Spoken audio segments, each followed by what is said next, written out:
নমস্কাৰ। কিছুদিন বিৰতিৰ পিছত ৰাজীৱ দত্ত ইউটিউব চেনেললৈ আপোনালোক সকলোকে স্বাগতম জনাইছোঁ। Your situation in your hand.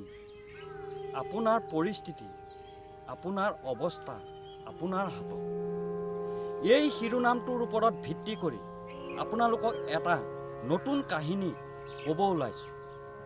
প্ৰথমে আপোনালোকে এই কাহিনীটো শুনকচোন, আৰু কাহিনীটো শুনি যদি ভাল লাগে তেতিয়াহ'লে এই চেনেলটো লাইক, কমেণ্ট, শ্বেয়াৰ আৰু ছাবস্ক্ৰাইব কৰিবলৈ নাপাহৰিব। এবাৰ এজন যুৱক নিজৰ জীৱনক লৈ হতাশ হৈ পৰিল। তেওঁ উপায় নাপায় তেওঁক পঢ়ুৱা এজন শিক্ষাগুৰুৰ ওচৰলৈ গৈ তেওঁ নিজৰ জীৱনৰ বিষয়ে সকলো ক'লে। তেওঁ শিক্ষকজনক ক'লে, ছাৰ, মই জীৱনত একো কৰিব পৰা নাই।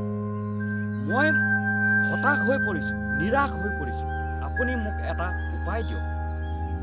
তেতিয়া শিক্ষকজনে সেই ল'ৰাজনক, সেই যুৱকজনক ক'লে, তুমি মোৰ লগত কিটচেনলৈ আহাচোন, অৰ্থাৎ পাকঘৰলৈ আহাচোন। পাকঘৰলৈ অহাৰ পিছত শিক্ষকজনে দুটা চচপেনত পানী উতলা আৰম্ভ কৰিলে, পানী বইল কৰিলে। আৰু অলপ পানী উতলাৰ পিছত এটা চচপেনত তেওঁ এটা কণী আৰু এটা আলু দি দিলে, আৰু আনটো চচপেনত তেওঁ অলপ চাহপাত দি দিলে। সেই পানীখিনিত অলপ চাহপাত দি দিলে। অলপ সময় উতলাৰ পিছত তেওঁ গেছ ষ্টভটো ষ্টপ কৰিলে, নুমুৱাই দিলে, আৰু তাৰপিছত এখন প্লেটত সেই চচপেনটোৰ পৰা কণীটো আৰু আলুটো উলিয়াই ল'লে, আৰু এটা গিলাচত তেওঁ চাকনি এখন লৈ সেই চাহখিনি টুকি থ'লে। তাৰপিছত তেওঁ সেই যুৱকজনক সুধিলে, তুমি কিবা বুজি পালানে? যুৱকজনে ক'লে, ছাৰ, মই একো বুজি পোৱা নাই।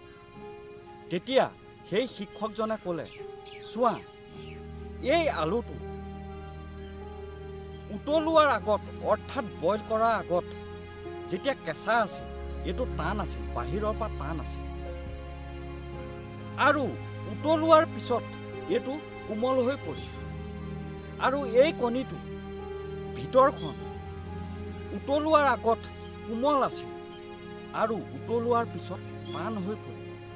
আৰু এই চাহপাতখিনি পানীত দিয়াৰ পিছত ইয়াৰ পানীৰ ৰংটোৱে বদলাই গ'ল। ইয়াৰ অৰ্থ এইটো, তোমাৰ পৰিস্থিতি তোমাৰ নিজৰ হাতত। তুমি যেতিয়া বেয়া পৰিস্থিতিত পৰা, তোমাৰ যেতিয়া অৱস্থা বেয়া হয়, তুমি আলুটোৰ নিচিনাকৈ ভাগি পৰিবা নেকি, অৰ্থাৎ কোমল হৈ পৰিবা নেকি?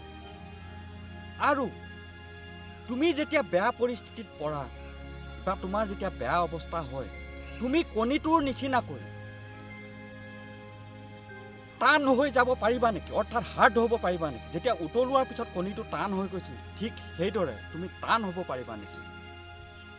আৰু চাহপাতখিনিলৈ চোৱা, চাহপাতখিনি পানীত দিয়াৰ পিছত এই পানীখিনিৰ ৰঙেই বদলি কৰি দিয়ে। অৰ্থাৎ তুমি তোমাৰ পৰিস্থিতি সম্পূৰ্ণ বদলাই দিব পাৰা। এই কাহিনীটোৰ অৰ্থ এইটোৱেই, আমি আমাৰ নিজৰ পৰিস্থিতি আমি নিজেই বদলাব পাৰোঁ। আমি আলুটোৰ নিচিনাকৈ ভাগি পৰিব পাৰোঁ, অৰ্থাৎ কোমল হৈ যাব পাৰোঁ। কণীটোৰ নিচিনাকৈ টান হ'ব পাৰোঁ, হাৰ্ড হ'ব পাৰোঁ। আৰু চাহপাতখিনিৰ নিচিনাকৈ আমি সম্পূৰ্ণ পৰিস্থিতিটোৱে বদলাই দিব পাৰোঁ। অৰ্থাৎ আমাৰ পৰিস্থিতি আমাৰ নিজৰ হাতত। সেইকাৰণে কোৱা হয়, our present situation is in our hand. কথাষাৰ এবাৰ ভাবি চাবচোন। ধন্যবাদ।